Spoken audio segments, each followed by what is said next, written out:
Putting too much into it.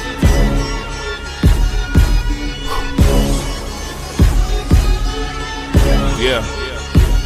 Let's get this fire started. Sports became my passion. Convo bring it to life, highlighting all the action. Opinions could explode like a chemical reaction. If we started from the bottom, now rise up the newest caption. Man, it's known that every team and every person got an nemesis. But this that similarity that smokes all of our differences. Statements can get real, better back it up with evidence. Prove it for the record, watch this hour of deliverance. Haters outside the lines, but we do it quite frankly. Cause I'm around the horn, so just part the interruption. Cause the hatred they be spreading is an unwanted production.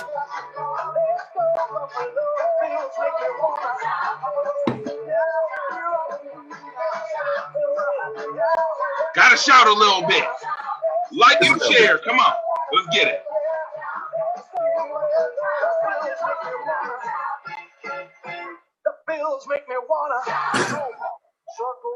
Yes, sir.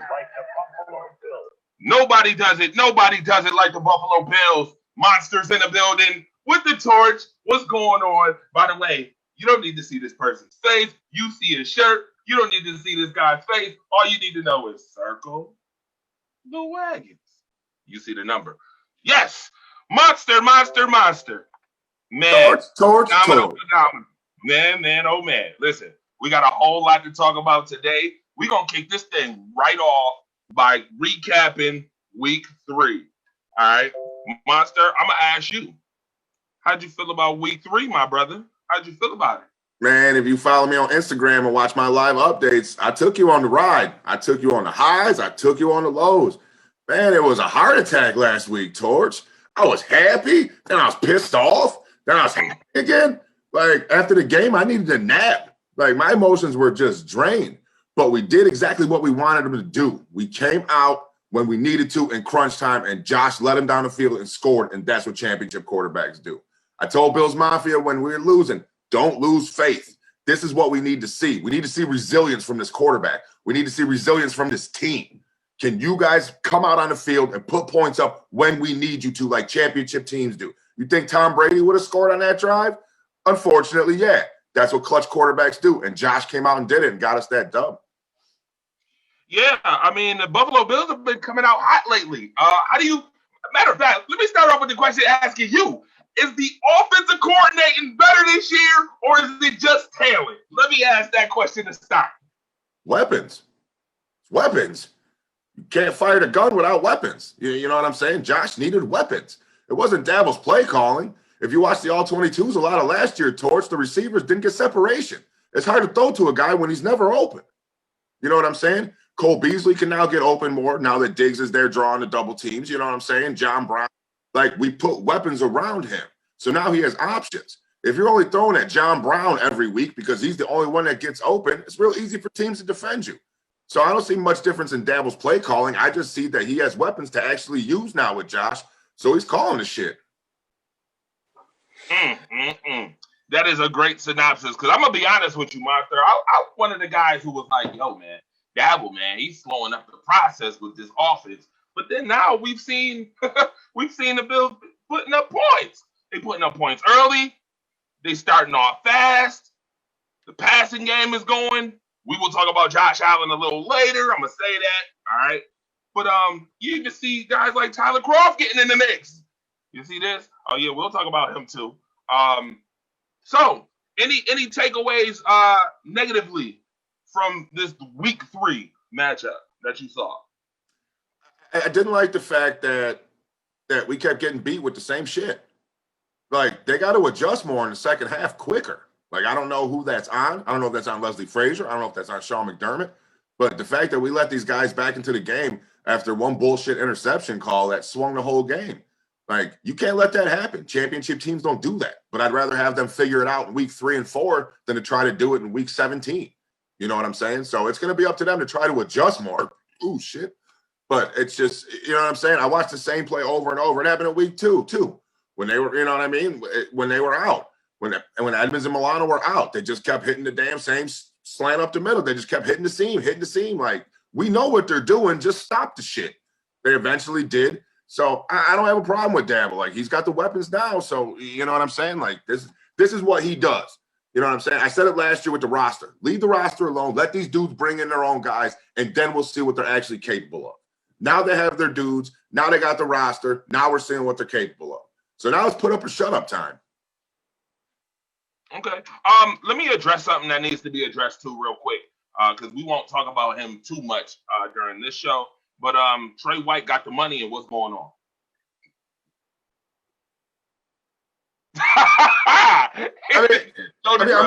I'm not going to take nothing away from Trey Day. Trey Day's Trey Day. He got beat on one play. That's fine. You know what I'm saying? You got to remember that Trey White is covering the most elite athletes in the world week by week by week. Is he going to get caught once in a while? Yeah. If not, what are these receivers elite for? You know what I mean? He's paid the most elite receivers in the league. So is he going to get caught once in a while? Yeah. Does it happen too often? No. Just don't let the shit happen when we're down by 6, 2 minutes left in the fourth quarter. Those are plays you got to make. But I love Trey Day. I love his energy. I love that he's here. And he's one hell of a cornerback, my G. I appreciate the sentiments, definitely. At one point, this game was 28-3, almost very Atlanta Falcon-esque, shall we say. What do the offensive line need to do, as Aaron Donald ended up being very disruptive in this second half of the football game? You see him right here being disruptive. They got Max Crosby this week. Nothing. You can't do anything. It's Aaron Donald. You know what I'm saying? This is one of the most elite physical specimen pass rushers in the NFL. Like, the dude's the size of a Volkswagen. Like, I don't see how you block. I don't see how you block his ass. I couldn't block his ass. So you know what I'm saying? You got the size of a Volkswagen and move like a Bugatti. Right. The dude is just immense. So I don't put that on our line. You know what I'm saying? Like, our line has held it down, but you put Aaron Donald against any defense or any offensive line, and he's gonna make him look stupid if he wants to. So the fact that he did what he did and wreaked havoc, and we still pulled it out, but I don't put that on the line, man. I think the line played well. It's Aaron Donald. Like, what are you gonna do? That's what he gets paid for. He gets paid to wreak havoc, and the dude's damn fine in his job. So I don't put it on our offensive line at all. They're still moving around pieces. You know what I mean? The patchwork offensive line, it's working so far. You know what I'm saying? I'm not paid to be a coach. I don't see what the hell they see and why they rotate them in and out. But it works, and we're winning. So I ain't gonna say shit. Right. All right. Well, obviously, we are done with the highlights for week 3 right here. As you saw it, the Bills came back after giving up that 28-3 lead and late. Do you really need to see this play? I'll let it play out. Why not? On the offensive line, who has been doing exceeding and above what you thought that they will be doing on the offensive line so far in the first 3 weeks? I don't think it's over and above. I think it's exactly what I expected, and that's the snowman. Deion Dawkins has been solid. You know what I'm saying? Like, with all the movements that's been around, all the pieces that came in, Mitch Morris and Spain and all that, like, he's the one constant that stayed. Like, he's the one constant that coach can put his shoulder on and be like, I know your ass going to be there week to week doing the job I need you to do. And if you compare it to the lines we've had the last 2 years, like, it's completely different. You know what I'm saying? It's completely different from what we had. So, I mean, you got Mitch Morris. You can give it to any one of those dudes. I'm just going to pick Deion because I just happen to watch Deion. I like what he does from week to week and how he's progressed in the last 2 years as far as just locking that side of the field down, just making sure he's got Josh's ass covered. You know what I'm saying? Yeah, absolutely. I definitely hear you for sure. On the defensive end, who showed up on the defensive end for you?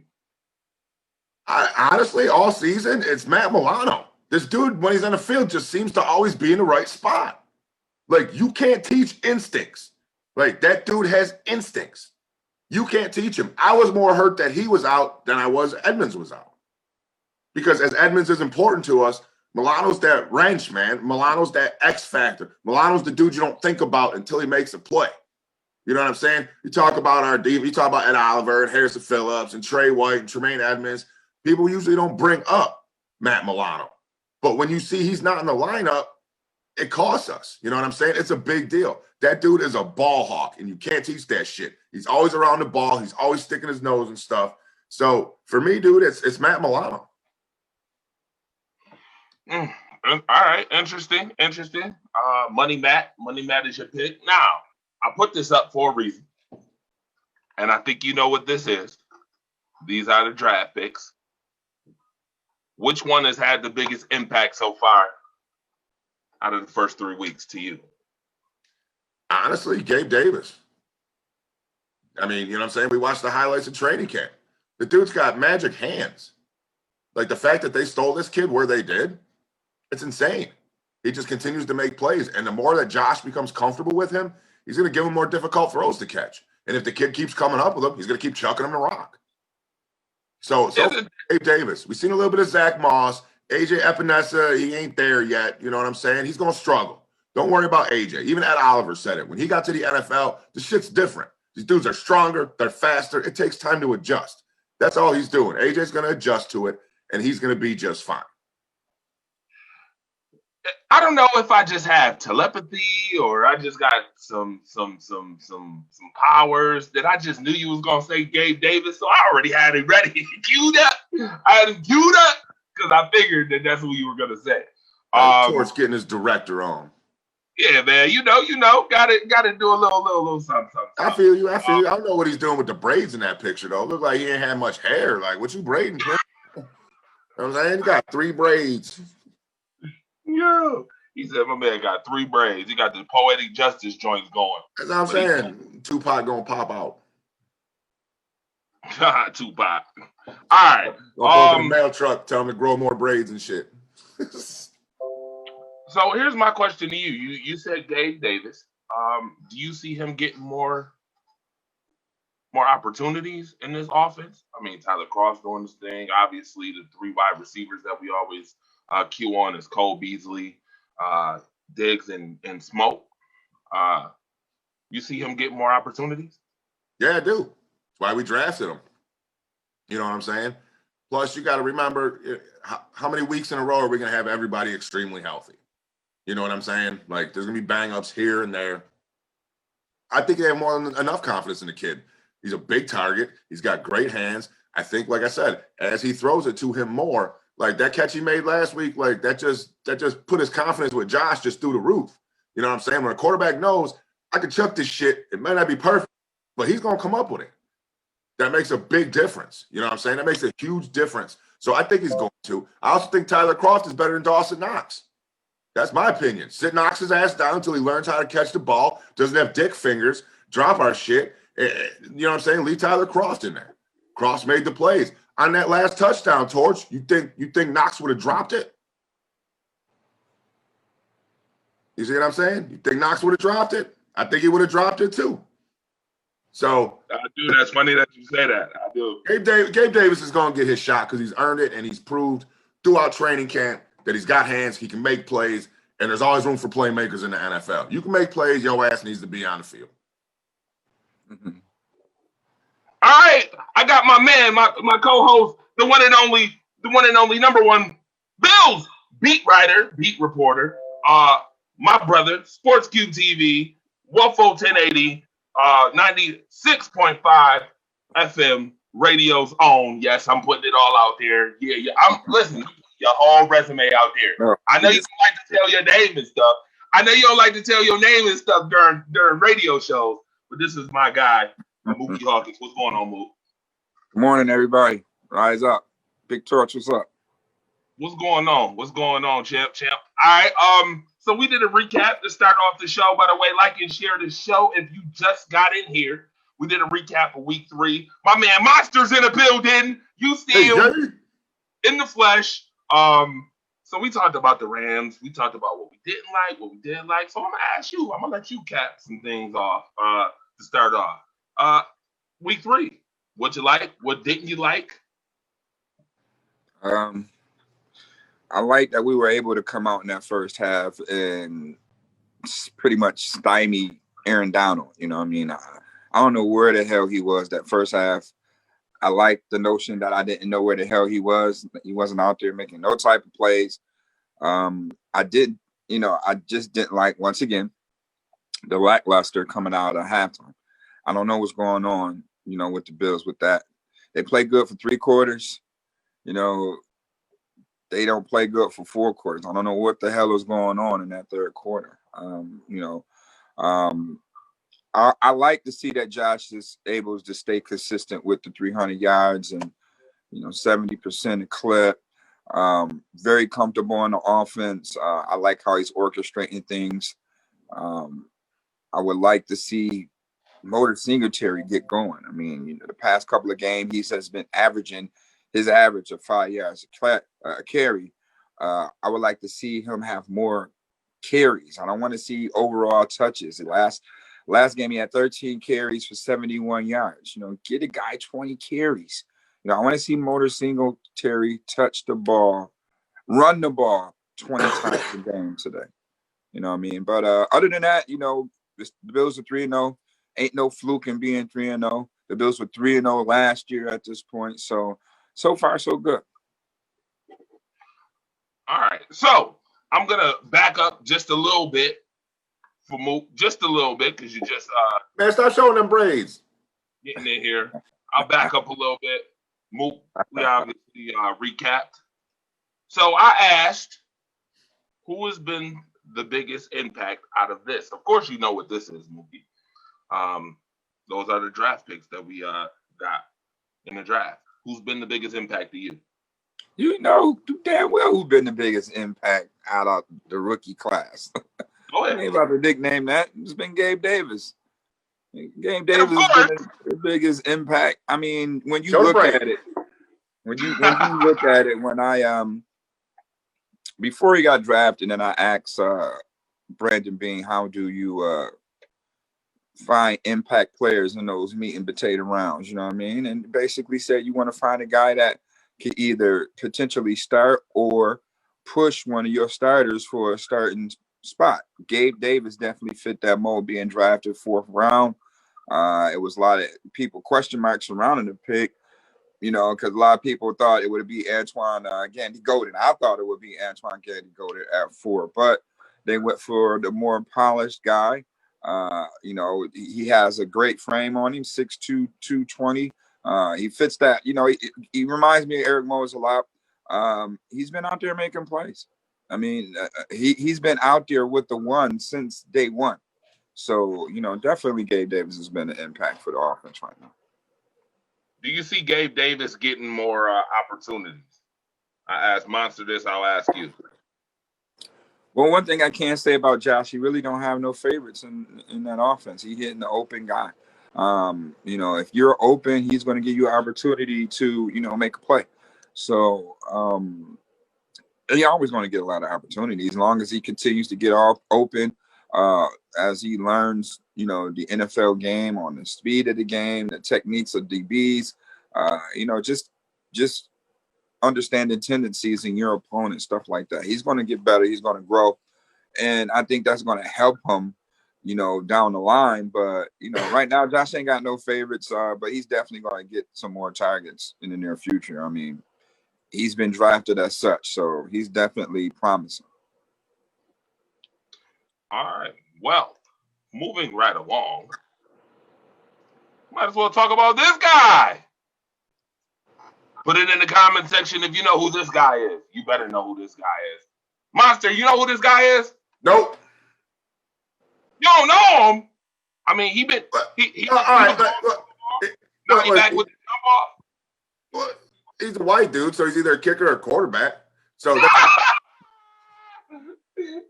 that is hilarious. That's Jake. Mookie, That's you know Jake. who this is? It's Jake. Jake from State Farm? Jake from State Farm. I would say Tyler Bass, but no. I'm looking at the beard. I don't think Tyler Bass can grow face hair yet. Yeah, that's what I'm saying. He likes smooth. Sir, that was a picture of Tyler Croft before. Yeah, Tyler Croft. Yeah, Tyler Croft. It didn't look like Tyler Croft. Beard? Tyler Croft ain't never had a beard. No, How you got this Tyler Croft with a beard, man? Right, you got this profile from the side with a beard, and you know what I'm saying? Yeah. Trying to throw us an okey doke. Tyler Croft ain't never had a beard. Folks. You know why I did that, folks? Because he should grow out his beard, man. Like Josh Allen growing out his mustache. You know, they performing. When you perform, you got to grow out your hair. You got to grow out your hair. Who the hell that was? I hate that mustache. I hate it. The I stash. hate it. Yeah, he went Donnie Brasco on that joint. I had to ask him, like, what the hell? You with Donnie Brasco with your stash, man? What's going on? I don't know. He butchered himself and had to fix it. Like nobody in the locker room looked at him and was like, "Nah, pimp. Like, nah, you gotta." I don't like it because Austin man Toronto. I can't stand those little porn mustaches. So, comment in the comment section right now. Willow Bombard said we definitely aren't a fourth quarter team. They agree with it, but McDermott doesn't care if we win games by 1 point. He just cares if we win. Davis makes smoke expendable. Oh. Yeah, I wouldn't go that far, pimp. Right. Whoa. Right. I wouldn't go that far. I wouldn't go that far. Wow. All right. So I wanna talk about Tyler Croft real quick. How do you guys feel about Tyler Croft? Tyler Croft is the shit right now. You know what I mean? So, you know, he's finally playing to his money value. You know what I mean? He's earning his money value. I won't say he's finally playing to his money value. Let's just say he's earning his money value, you know, finally healthy. I mean, that was the ridicule. We ridiculed him because we knew his injury coming out of Rutgers. You know what I'm saying? Like, so it's like, damn, dude. You come here, just don't get hurt. And then what do you do? Just fucking get hurt. So it's like, we didn't spend $7 million on a guy and you keep getting fucking hurt. You know what I mean? So yeah, we could have kept Sammy Watkins for that. Right. You know what I mean? So now here it is. Everybody was talking that he was going to be a salary cap casualty early in the season due to the improvements of Dawson Knox and Sweeney. So here it is. Dawson Knox on the chopping block. But here it is. Dawson Knox finally healthy coming into a training camp, minus no OTAs, minus no preseason. And, you know, I think he had a pretty good training camp. You know, I think he had a pretty good training camp. And now you're starting to see that transition into the game. So in the event of Dawson Knox going down, this time Dawson Knox goes down, Tyler Croft comes in a backup role and performs. You know what I mean? You got to understand too. Sometimes players go to teams and they don't get properly developed coming out of college. Injuries might hinder that, things of that nature, but I think that the Bills have done a good job on redeveloping Tyler Croft. And I think the injuries kind of played a part in that. That way he can get back, sit back and really learn the offense. So when he's completely healthy, you can see him perform, you know, the way he performed, because we're not even talking about the catches. All right, the catches was, man, you did what you're supposed to do as a tight end, being that security blanket for a quarterback. But to come along as a blocker, I mean, that Rams game, you saw him make some real good key blocks and key moments, the spring motor Singletary. So that's what I saw in the development of Tyler Croft. So it was definitely good to have him, you know, at that point in time. So, you know, so far so good. I can't shit on Tyler Croft this year. You know what I'm saying? I can't shit on him, man. Hey, money paid off so far. Well, your thoughts, Monster, on Tyler Croft? I think for me to talk about Croft, I got to talk about Knox first. I got to talk about Knox first. Like, the fuck is your problem? You got one job, homeboy. Like, that's it. Like, just catch the ball. Like, we haven't had a tight end that's been efficient since Pete Metzelar's. Like, you know what I'm saying? I didn't have hair on my nuts when he played. Like, we need a viable weapon, whether it's Knox or whether it's Croft. I just need somebody to make the catch when it's thrown to him. That's what I need. I mean, for Christ's sake, Lee Smith caught a touchdown without holding somebody. I was shocked as shit when Lee Smith caught that touchdown. I was like, he didn't hold on that, because that's all he does. If you're losing touches to Lee Smith, that's not a good look for Dawson Knox. But he's young. I think he can come back for it. I hope he can come back for it, because when you make plays like that and you give the ball up, the coaching staff sees that. There's certain situations now, they're not going to throw you the ball because there's a chance that might happen. It's the same thing with Motor. I think the reason why Motor got 13 carries instead of 23 is because he has problems holding on to the ball. Now, granted, he didn't fumble, and I think the offense looked at it as in, okay, we go to that well one too many times. Eventually, he's going to cough that ball up. So I think as motor works, I think he'll get more once he proves he can hold on to the ball and they can have more faith in him. But Croft did exactly what he's supposed to do. You come in, like he said, you make key blocks late in that game, you catch the ball when it's thrown to you, and that's your job. That's your job. Block and catch the few passes that Josh is going to throw to you. And so far, Croft has done that, and just Knox is that new shiny toy, but he's got bad downside. Like, the kid's got to learn to catch. Like, it's got to come sometime this year, or he won't be on the roster next year. So now here's my question, because obviously Tommy Sweeney is on injured reserve. We got Knox and Sweeney around the same time. Are we keeping Lee Smith and Tyler Croft if they continue to perform? Are we letting those other two go? What happens with those two guys? No, because I hate Lee Smith. Like, I'll be honest with you. Like, I just you have a minimal job in the NFL. They'll throw to you, but your job's to block. And every single block, it's like the guy just takes penalties after penalties. I'm not a fan of Lee Smith. You know what I'm saying? I think you could put a fullback at his position and get the same damn production that you could get out of Lee Smith. He's brought in primarily to block. Well, I'm sorry, but I don't want a tight end that just blocks. I need your monkey ass to catch the ball once in a while over the middle. You're one of the tight ends are some of the biggest dudes on the field. So red zone, we're going to look for you. That's another reason, for Gabe Davis. Like, red zone, we're going to look for your ass. But I just need it when it's thrown to be caught. Like I said, I think, honestly, the winning touchdown last week, I think Dawson Knox would have dropped the shit. That's just my personal opinion. So as far as the tight end room goes, I don't know what they see, Torch, and I don't know what they're going to do. Because like you said, those four gentlemen, it's a very interesting, like Rubik's Cube from week to week, who's going to perform. Now watch Dawson Knox come out in the next couple weeks and stick it up my ass. He could. I'd be pleased with it. Show me production. You know what I'm saying? Just prove me wrong. Mookie, that same question goes for you. First of all, Monster, pause. You cannot be cool with somebody sticking something up your ass, okay? Oh, I'm not. Okay. Bad analogy. Metaphorically. I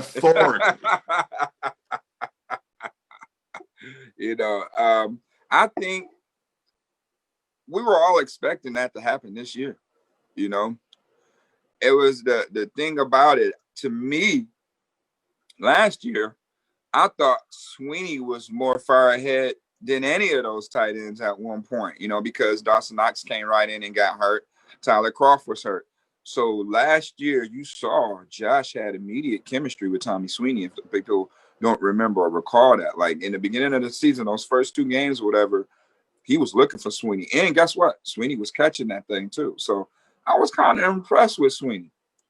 But being a 7th round draft pick, you can afford to do business type things with him. You can afford to put him on the practice squad, and maybe certain things in his development that he hasn't got yet, maybe the blocking portion.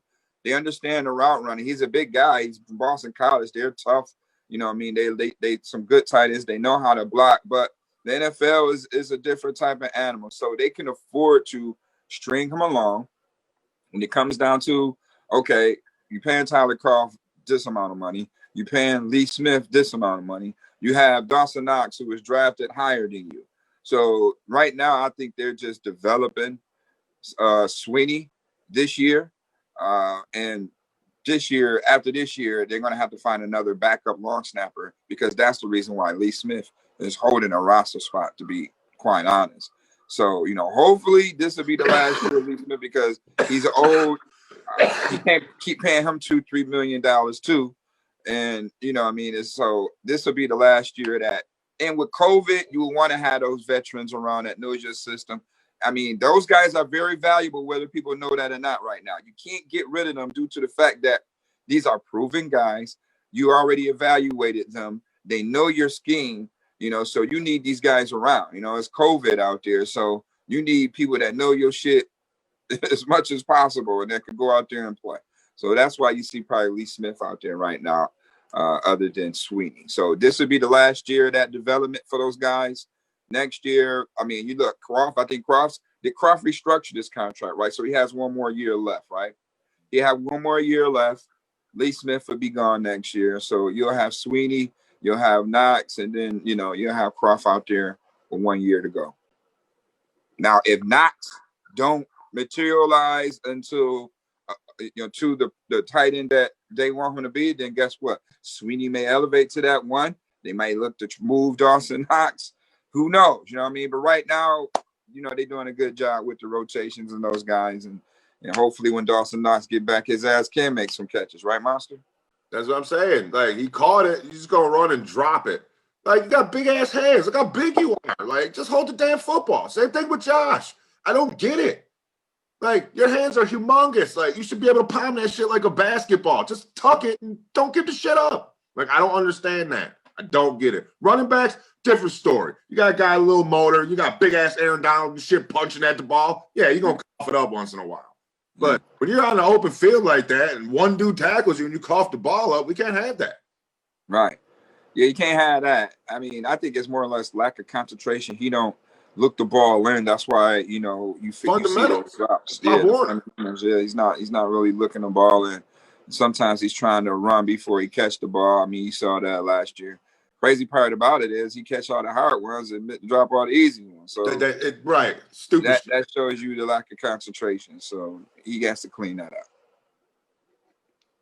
All right, folks. Well, with all that being said, we are already one half into our show.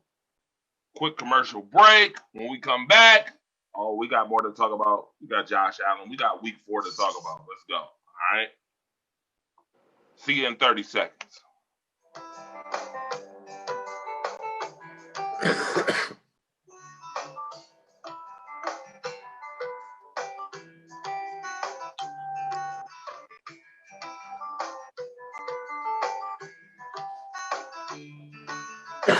Shit.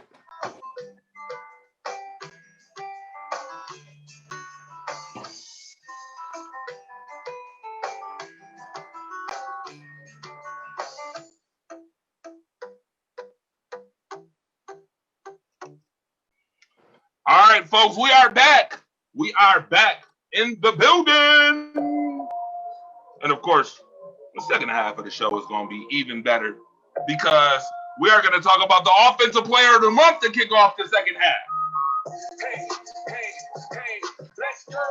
Wouldn't be right if we didn't, right? I want to thank everybody that's tuned in right now. If you're just tuning in, the call line is now open as well. 716-481-8249. All right? 716-481-8249. Because guess what? We are going to, in the second half of the show, have a Ask the Coach segment with my man Mookie Hawkins. He doesn't know. I already had this put together, the whole 9 yards, but we are. Plus, we got Monster, so we're going to also have you ask Monster some questions as well. All right? Don't ask me shit. I don't know nothing.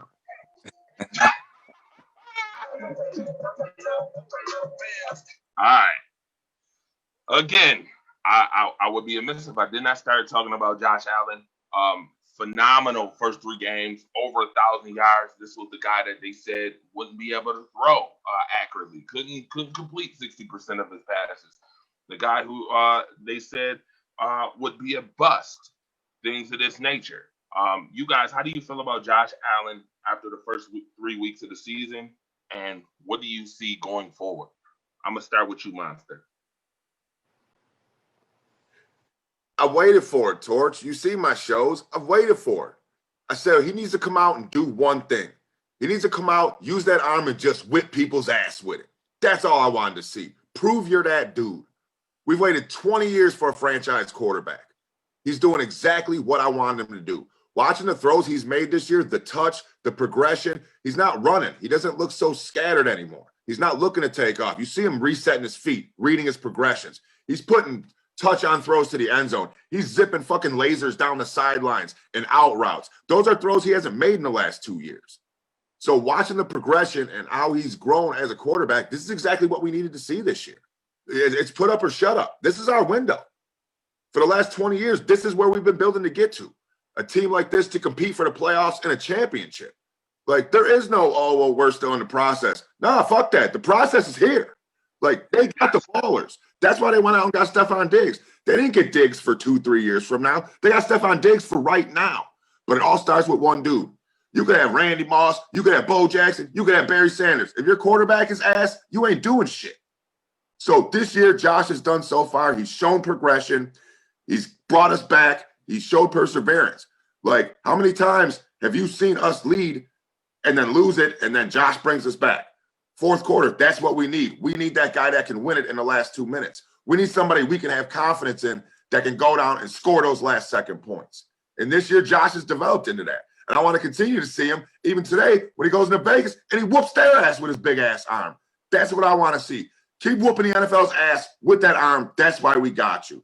So the progression of my early season MVP, so to speak, I love it. This is exactly what we needed to see from him as far as progression goes. Coach. Monster, I can't agree with you more. You know what I mean? I can't agree with you more. You know, Josh Allen right now is giving everybody what they want to see right now. You know what I mean? Josh Allen is giving everybody the surprise of the NFL.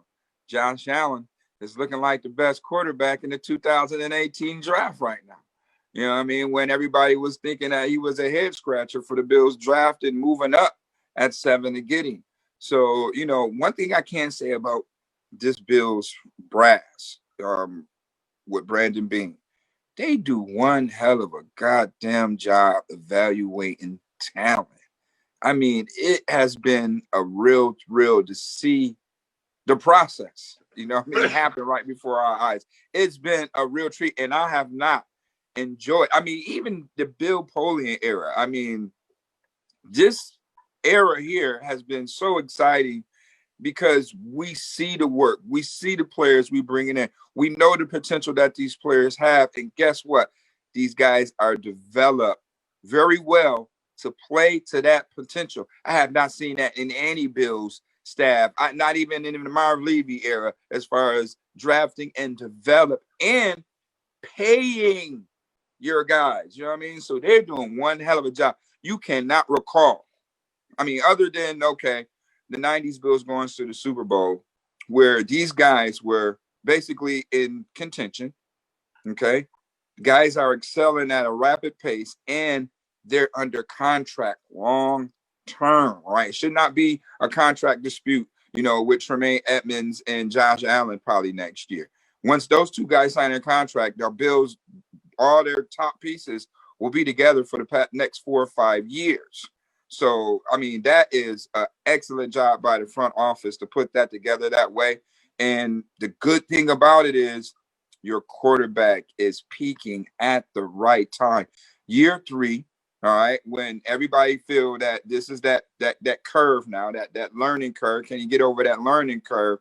He is blowing it off the charts right now. And they did an excellent job of putting the right pieces around him, of being aware of the pieces that he needs to become the potential guy that they drafted. They did an excellent job with that. Bringing in Stephon Diggs was just the damn icing on the cake. When you look at it, you see teams, for the Raiders, for instance, how they did shit where they just draft all these young ass receivers. I don't think these young ass receivers is going to help your veteran quarterback.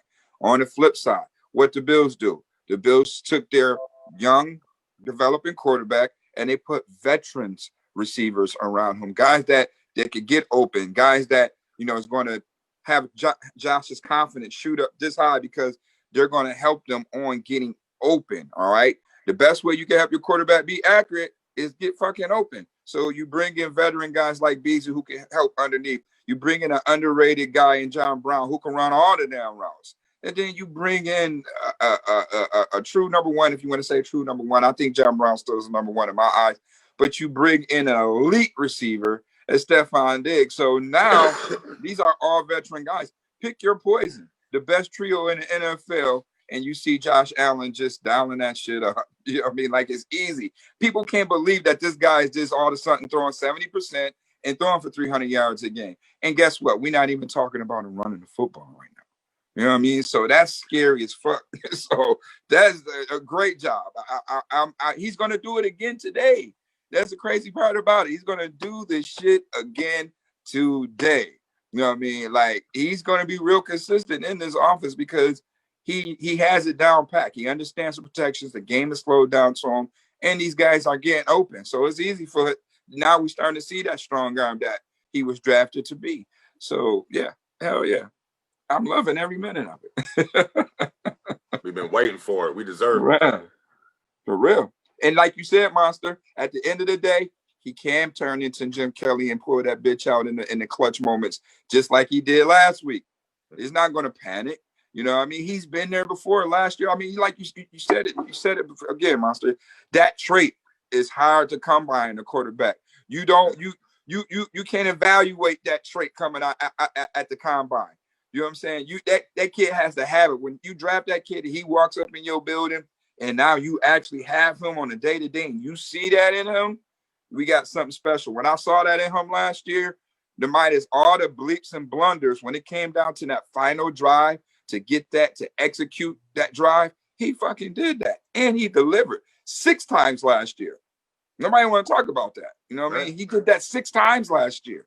So we know at any event, at any given moment, he's not going to be panicking or nervous about blowing the lead and, you know, coming back because he's been there before. You know what I mean? So you see that shit.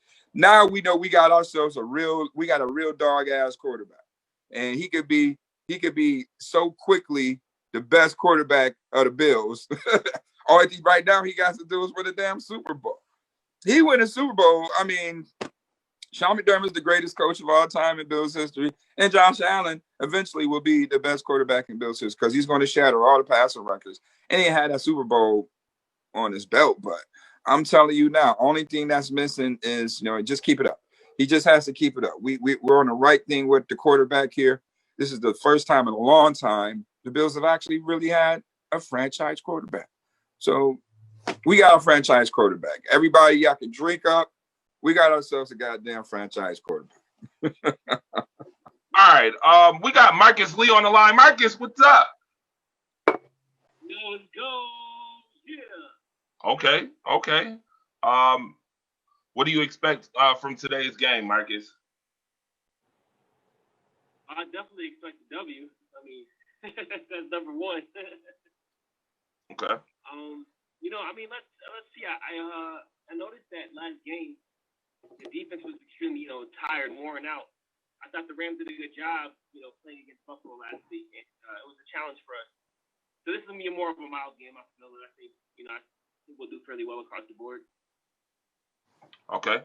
Yeah, you know what? 2 things that definitely need to be worked on. First and foremost, the defense in the second half, and also Josh Allen's third quarter.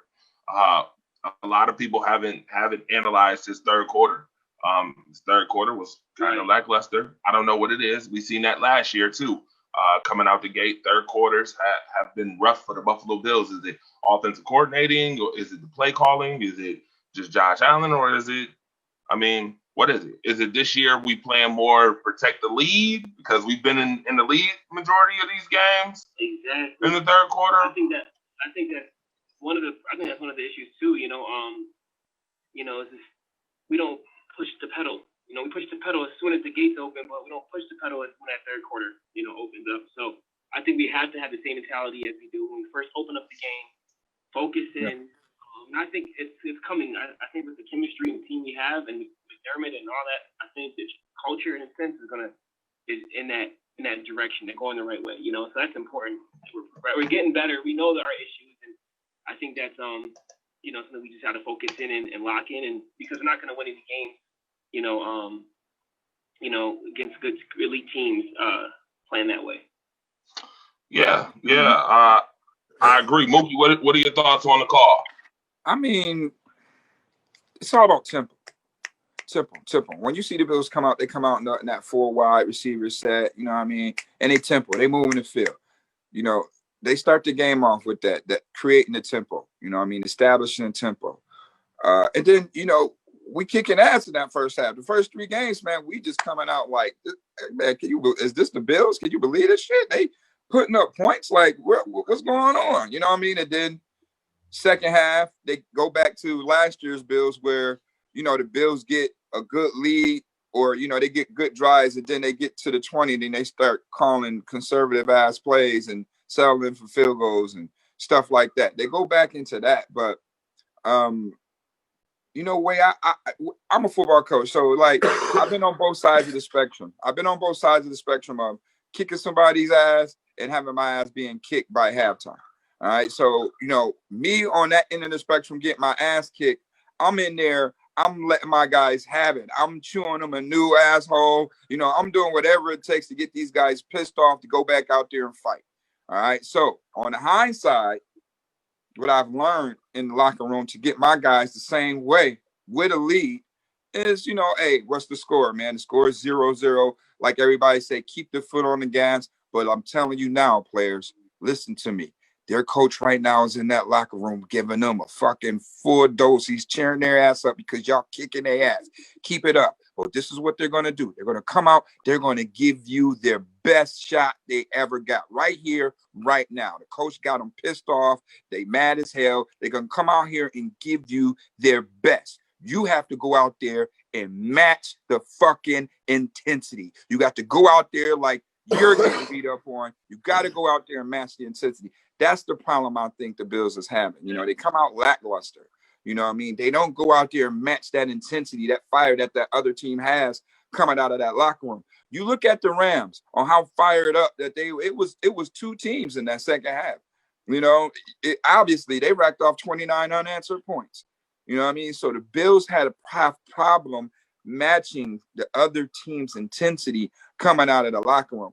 I don't think it's too, maybe a play call. Some play calls probably have to do with it because they don't reestablish tempo, but you have to match that other team's intensity. You got to be able to prepare for that counter. That you got to make adjustments. I don't think the Bills are doing a good job making adjustments neither in the second half because they're complacent on the job that the guys are doing in the first half. Come out, match the intensity, be expecting adjustments and know how to counter those adjustments. And hopefully that is in your third quarter issue. All right. With all that being said, and Monster, as I put this up, Bills Mafia, this next thing that I'm about to put up is for all the haters. I just want to put this out there. Dun, dun, dun, dun, dun, dun, dun. And we have a caller on the line as well. But this right here, folks, is the Josh Allen apology form, in which you can fill it out. You can apologize to Josh Allen for date and time, reason for behavior. Was it because Twitter convinced you that he was a bust? You really didn't watch him in college? You're just biased against the Bills? You only looked at his height and 40 time? You missed Jim Kelly? Or you just had a gut feeling and you ended up being wrong? At the bottom, though, the biggest check right here, we want to make sure that you check it. It says, I hereby will respect Josh Allen and stop talking down on a future Pro Bowler, All-Pro, and Super Bowl champion. At the bottom, it says, your apology needs to be as loud as your disrespect was. By the way, it might get a little more disrespectful because the caller that I have on the line is sincerely yours, Patriots Nation fan. Mr. Tracy. Enjoy your 2 bullshit years with Cam Newton before you go back to being the AFC East fucking toilet for the next 20. We took it for the last 20, Patriots Nation, and that's fine. We wear those scars. But for the next 20, now that Tommy's gone and Gronk's gone, oh, trust me, we're coming for you. So be fucking ready for it. Yeah, that was a marvelous. They knew as soon as he released, he was going to be wide open. Don't trash the guy. That was a great touchdown. You got to love that. That's football. I love that play right there. Secondly, let's talk about the Buffalo Bills defense. I heard all offseason, the defense, Trey White's number one, blah, blah, blah. What's going on with the defense, guys? 28 to Miami, and you give up a 28-3 lead? Did you guys see Josh Allen melt down in the fourth quarter? Can we talk about that? I mean, he looked great. Great touchdown. That penalty there that allowed that touchdown was very suspect. Hey, when you playing well, the refs respect that. So we gonna get some calls. We gonna get some gift from the gods, man. We got some gift from the gods. In the past, the Bills haven't been able to get those gifts from the gods. We getting the short end of the stick from the gods. So now we getting some gifts from the guys because we're playing aggressive. We doing what we're supposed to do. So we getting a few gifts from the guys. The defense though, I mean, hold on, y'all, because I got the caller talking and you talking at the same time. Tasty still talking? Yeah. The last 5 minutes of the game, the face mask, the guy he came unloose and the guy was out of control. He could have lost the game there. Stupid, dumb plays. He's got to control himself. Agreed for the most part. I definitely agree. The Buffalo Bills definitely need to tweak up some things in the second half. Almost had an Atlanta-esque type of game, and that probably would have been demoralizing. You'd have heard about that for the next century on how the Buffalo Bills also gave up a 28-3 lead and lost to the Rams. Yeah. So I can see what you're saying. The Bills, you guys look great. You guys look awesome. But again, it's the beginning of the season. It's a long season. As you guys know now with the Patriots, COVID's hit. That can happen to anybody. And I think that the biggest thing that we need to see now is that it can happen to anybody. Look at who would have thought Cam Newton's going to get COVID? So, the defense is definitely questionable. So much being said about the defense. I want to hear you guys' opinion of what's going on with the defense over there. Where is the breakdown? I understand there's some injuries to the linebackers, but I think you guys, are better poised. You have a good bench. What's going on overall with the defense? Well, here's what I'll say about that. We got new guys on the defense, and obviously AJ Espinoza is new. He's getting his training wheels off. It's week 3. A lot of people are saying the first 3 weeks of the season is pretty much the preseason that they didn't have, first and foremost. So you got to get continuity and chemistry with each other. You got new guys and I know that Sean McDermott worked with a couple of these guys like Mario Addison, but you got others like Quentin Jefferson and things of that nature on the team, and they got to grow continuity with each other. And then the injuries on at the linebacking position, that hasn't helped. When you lose a guy like Tremaine Edmonds, Maine Savage, or Money Matt Milano, you're gonna have some issues. What I am surprised about, though, as everybody is talking about the defense, is that the Buffalo Bills are 7th in run defense. I'm very shocked about that. I'm excited because the Bills were actually 14th last year in run defense. A lot of people talked about Matt Milano not being able to help in run support. So not to have those guys for a week or two and be 7th in run defense, I think that's okay. But I do think that on the secondary end, Trey White's got to step it up some more, But like we talked about earlier, you're going against the best number one. You're going against the number ones every week, in and out, week in and week out. So, I mean, you're gonna have a time where you're gonna get caught. I mean, he got caught by Cooper Kupp last week on the play fake and go. I don't want to take up too much time with you guys, but I'll say this to you. Listen, if you guys figure out your defense, you guys become that shutdown number one defense, you guys are going to be scary. That's all I can say. But you can't have one without the other, I think, in Buffalo. And I also just want to say that, the Patriots at 2-1, we could easily be 3-0. And as a Patriots fan going into this season, I might have barked and whooped. I was nervous, but I'm very happy with the team, and I think it's going to be a great race. I hope that, COVID doesn't hit Buffalo or any other team for that matter. But as we see now, you never know what can happen. So I want to hear Mookie and Mons on the defense. You guys have a good one, great show, and I'll talk to you guys soon. Have a good day. Definitely, for sure. Thank you for calling in. Good God Almighty. All right.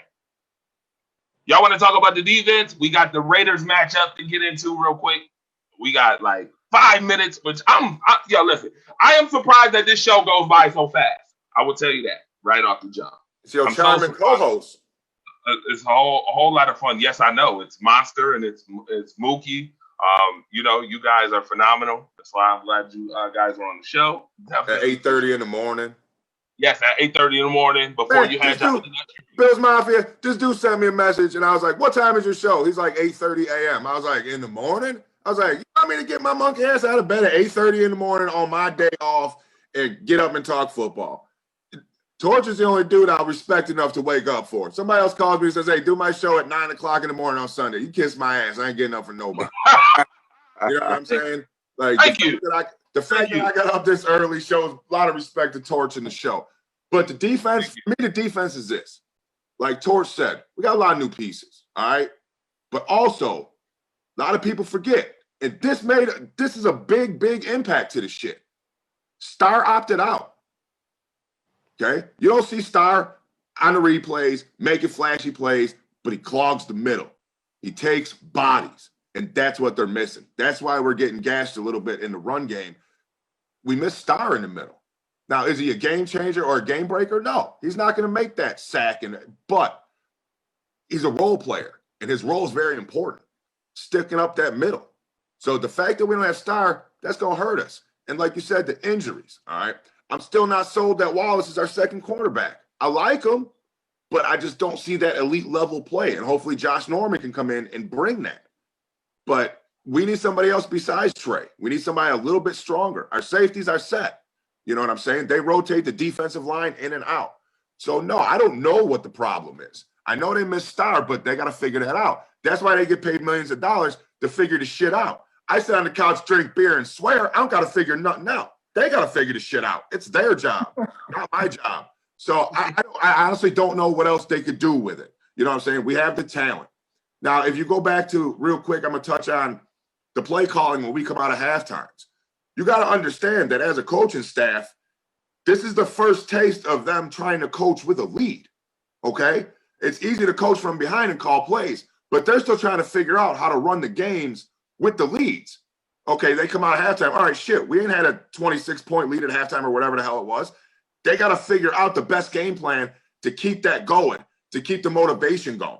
I mean, if they want me to come in the room at halftime and keep them awake, I'll fucking do it. Bring me in the locker room at halftime. You want a halftime speech? I'll make sure nobody's sitting down. The defense, I think, will be fine. Star was a big hit. And not for nothing, the Dolphins always play us good, and the Rams are an elite fucking offense. Like, they don't suck. The Rams can score points. So we'll see going into Vegas right now because there's nothing about Vegas that scares me. There's nothing. Yeah, as you see here, looking at the matchups, I think this is going to be a defense versus defense type of situation this week. I know the offense can put up points. The Bills' offense can put up points. I know Oakland, when they get going, they can get going. My first question to you guys is, how will the Bills stop Josh Jacobs? Matt Milano. Matt Milano. That's just it. Like, I mean, nothing about the Raiders' offense scares me to the point where we got to be in a state of panic. All right, like, we saw how valuable Matt Milano and Tremaine Edmonds was missing the Dolphins game, and then how they played in the Rams game. Injuries and that does play a factor in. People don't understand how important missing those OTAs and them preseasons actually is, because it messed up timing and messed up chemistry.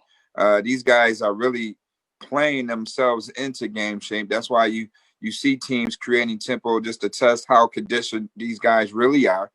The Bills did look tired when you got to do all that damn motion and figuring out zone reads and stuff like that. So, it's a lot to process and evaluate, but it's something that everybody goes through. I mean, when you look at the NFL and all those games, a lot of games you see a lot of people losing those ball games, and then you see that other team coming back. You see that a lot happening in the NFL. You know what I mean? Not just with the Bills. You're seeing that a lot in the NFL. Teams are coming back. It's like a game of swings, like it's college basketball or something like that. It's a game of swings. You really haven't seen that in the NFL. And I think due to COVID, that's why you're starting to see those, them swings like that. But defensively, I think this is the time where the Bills get everything clicking. This is the time where the defense actually joins the party and everything really checks out right here. I think the Bills give you some good balance. I think the Bills play their best game of the season so far today. got Josh Norman back. You know what I mean? Defense need identity. Josh Norman is definitely going to be out there talking mad shit. He's going to be vocal. He's going to be playing aggressive. You know, this is what we brought him in to do. So he's going to get that defense that spark on that back end, because we know Trey Wright really ain't no blocker. We got Josh Norman who's going to be leading the charge with that. And then look for Harrison Phillips to get the nod today. I think, you know, the Bills are still doing a job of evaluating up front, because the game is one up front. They did the experiment last week with Quentin Spain on the offensive side. Now look to see Harrison Phillips, because like you said, Monster, we don't have a gap space guy, you know, a gap eater, a space eater inside that could just, you know, demand a double team and let the other guys play free up front. We do kind of miss that in Star Tulare, but, you know, we did have Star last year, and, you know, we were still giving up 100-yard games. But one thing we do miss about Star is that continuity, that familiarity in the offense, you know, that chemistry he had with those players out there. Is sorely missed. I asked Leslie Frazier that, and, you know, he said what he said. But, you know, you have to chime in on my page for that one, because I don't want to mess up any more of our guys' time here. But I do see the Bills putting everything together, offense and defensively this week, and we should see a real treat at 425. Oh no, you're not never messing up my time, sir. Always open to hear the coach. By the way, Monster, you as well, man. Listen, let me just say this right off the top. Anytime you want to come on this show, Monster, just let me know, man. You can come on anytime, man. I have a whole lot of fun talking. I will. I got to get back to doing my own, Torch. I'm just lazy. Well, this is a warm up for you. This is a warm up, man. But no, honestly, a lot of people have asked me, like, where my show's been every week. Listen, dude, with COVID and my son's homeschooled now, I don't have the time to make my show anymore. Like, it used to take me about 2 hours to cut the clips and do everything I needed to do for my show. I simply don't have the opportunity anymore. And that's what's asked. So once I get that worked out, I'll be back. But, you know, you still get my get-ups every Sunday. So you got to just deal with that for now. And then showing up on Torch's show and showing my pretty face. Yeah, no doubt. We appreciate it. We got the injury report for week 4 right here. All right, here it is. As follows: the Buffalo Bills, Deshaun Phillips will be out with a quad injury. Questionables. You got Mario Addison with his knee. He's questionable today. Zach Moss with the toe. He was supposed to be questionable. I'm hearing that he's probably out for this game. Will play. People who will play. Ed Oliver, knee injury, he will play. Deion Snow. Dawkins with the shoulder, he will play. Micah Hyde with the ankle, he will play. Smoke, John Brown, calf injury, he will play. Jake from State Farm, was in quarantine. He'll be on the bench, pouring the Gatorade for the rest of the season. Dawson Knox with his concussion, he'll be able to play today.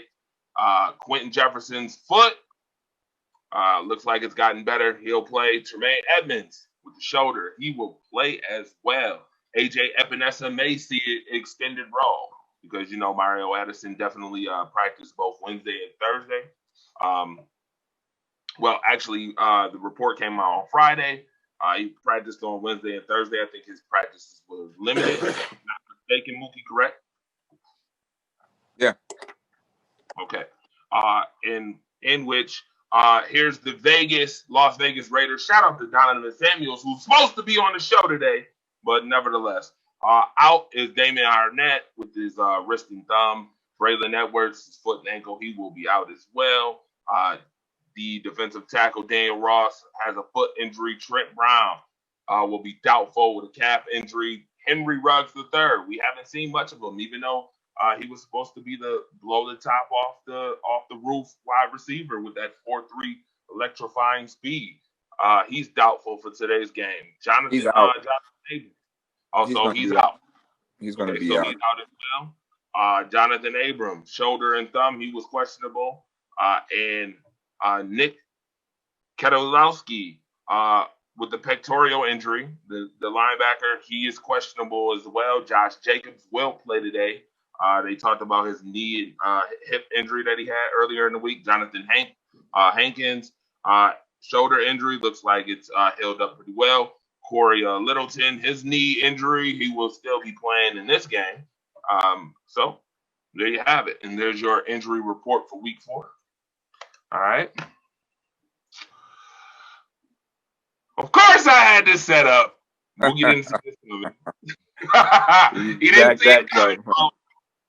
He didn't see it coming. Right. You inject that. You should have gave Gabe Davis some of your braids. Right. How did you get this photo? Man, listen. Let it be known that the fire starter does research and looks into folks. Jacked it. Does on the daily. And I jacked him for it. I jacked him. All right. Of course, we got Sean McDermott here with the coach. So this is Ask the Coach segment. Like I said, real quick, we got about 2-3 minutes. Ask the coach what you want on Facebook, or you can call 716-481-8249. Call in. Monster, if you got any questions for him, I got questions for both of y'all. Call up or ask a question. Question number 1 for me. All right, you getting a question for me right off the jump. The fire starter.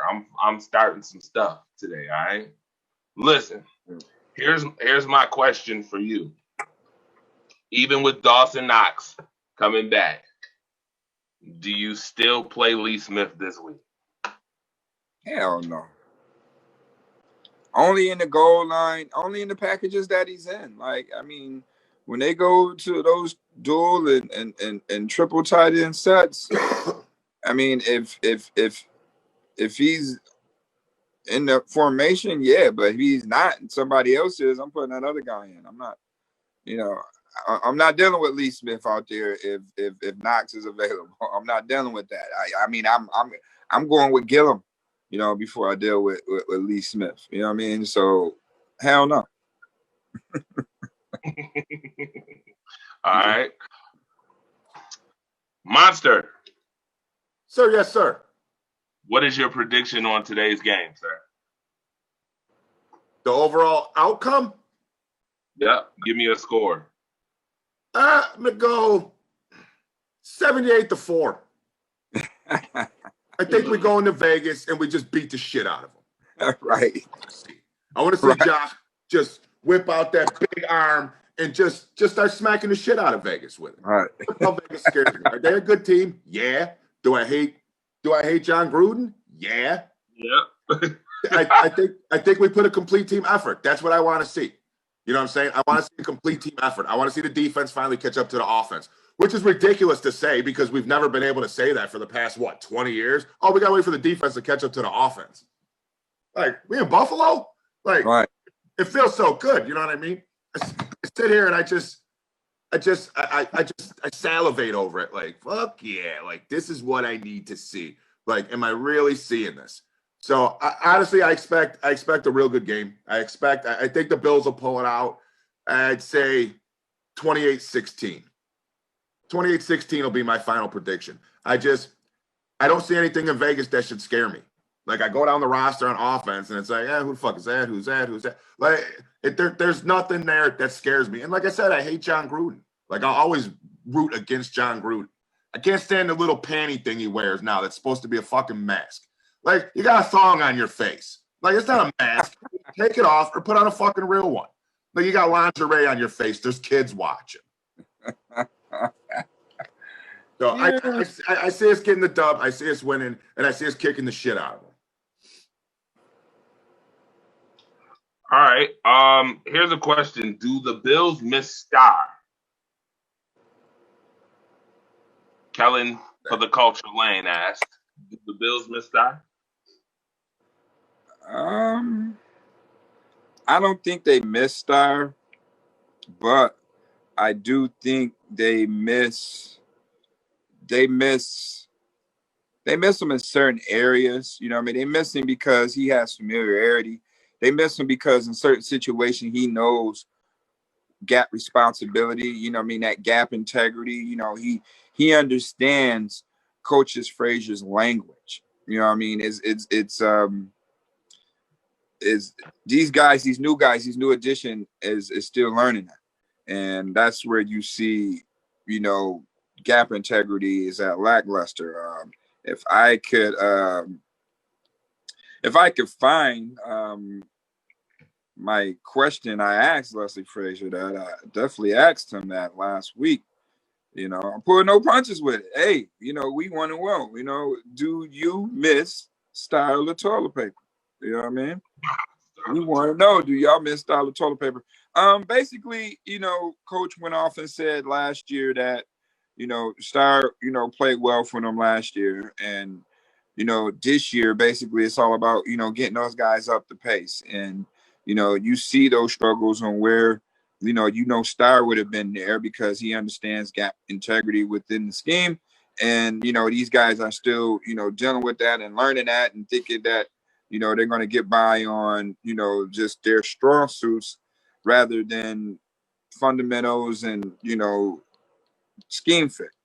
And, you know, once they learn that, once they get comfortable with that, then you'll see, you know, hopefully some run stuffing going on, you know what I mean? But right now, you know, the Rams jive exposed them to the point where, shit, I had to ask, like, do we miss Star Latulippe? You know what I mean? Do we miss him? Yeah, I don't think you can. It seemed like in that second half, it seemed like the Rams was trying to get Robert Woods going. You did a good job in that first half. I don't think he even had a catch in that first half, but they did a lot to get him going, moving him in motion and things like that. So how important was, you know, just that? It's something that other teams may try to employ. I don't know if you can hear it, but. That being said, that we understand that, you know, gap integrity was lacking yesterday at some point. And last week we saw how valuable Matt Milano and Tremaine Edmonds was. So how much do you miss Star Latulippe out there? You know, Star was a very good player for us a year ago. You know, helped us tremendously. But we have some other guys that are filling that role that we're counting on in 2020 to do a good job for us. And I think those guys will continue to improve as we go along. And you know, can't deny that Star was a big part of our success. Oh yeah, he misses him. Other guys are more than capable. Absolutely, Coach. Good luck this week. You know, I had to ask that. You know, See in his face as soon as you asked it, he was like, "Man, I miss him, man." Yo, before we end the show, the last question, folks. They said, "Will Zay Jones bite us in the butt today?" Listen, they're gonna try to get Zay Jones going because they want to feel that they got the betterment of that trade. All right, what we're gonna see out there is, you know, let's be quite clear. I rocks with Zay Jones, but let's be quite clear. Only reason the Bills drafted Zay Jones is because the wide receiver coach at time was his offensive coordinator at ECU. The Bills should have took fucking Juju Smith-Schuster in that draft. But no, we took Zay Jones. The wide receivers coach at that time was his offensive coordinator. He ended up leaving after that 1 year, going to San Diego, leaving Zay Jones here. So that's why they shipped his ass out too. All right. You know, he's a slot guy. You know what I mean? He's a high production slot guy. They're going to try to get him going in out there today because, you know, you have injuries. So they're going to rely on Renfro, Zay Jones, and Nelson Aguilar today. You know, they do have Waller. But I think they're going to try to get Zay Jones going due to the fact it is his former team that he's playing. And they want to prove to everybody that they got the betterment of that trade. So go figure. Ooh, scared of Zay Jones. Fuck Zay Jones. Right, I wouldn't have him on my fantasy. Fuck Zay Jones. Like he didn't show me shit when he was here that made me excited or that makes me think, oh, we need to worry about this guy. Like you said, he's a slot receiver. They're gonna feed him a couple over the middle here and there, get him involved. But that's it. He's not a game changer. He's not going to decide whether the Raiders win or lose to us. He's just a role player. That's all he was. And can you imagine if we had Juju with this receiving core? Holy shit. Right. Imagine Stephon Diggs and Juju with little Cole Beasley underneath, little Cole Beasley. That'd be insane. Cold business, baby. Go, yo, say that again, Monster. What? I think this is the first time we've been on the show together where, how you say it? Little Cole Beasley. Yeah, sprinkling little Cole Beasley.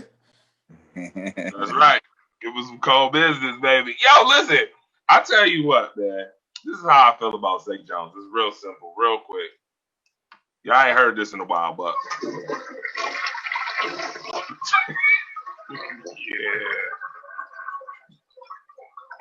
Like, excuse me, I just took a Raiders. My bad. Yeah. Just use some spray in there, torch, make it smell good. Extra flush just to make sure you get them dude flex. You know what I'm saying? Courtesy flush. One for John Gruden, too. Yo, this has been a phenomenal show, man. I had a whole lot of fun today. My man, the Let's get this monster fire started. and the Sports coach. became my passion. Convo bring it to life, highlighting all the action. Opinions could explode like a chemical reaction. If we started from the bottom, now rise up the newest caption. Man, it's known that every team and every person got a nemesis. But this that's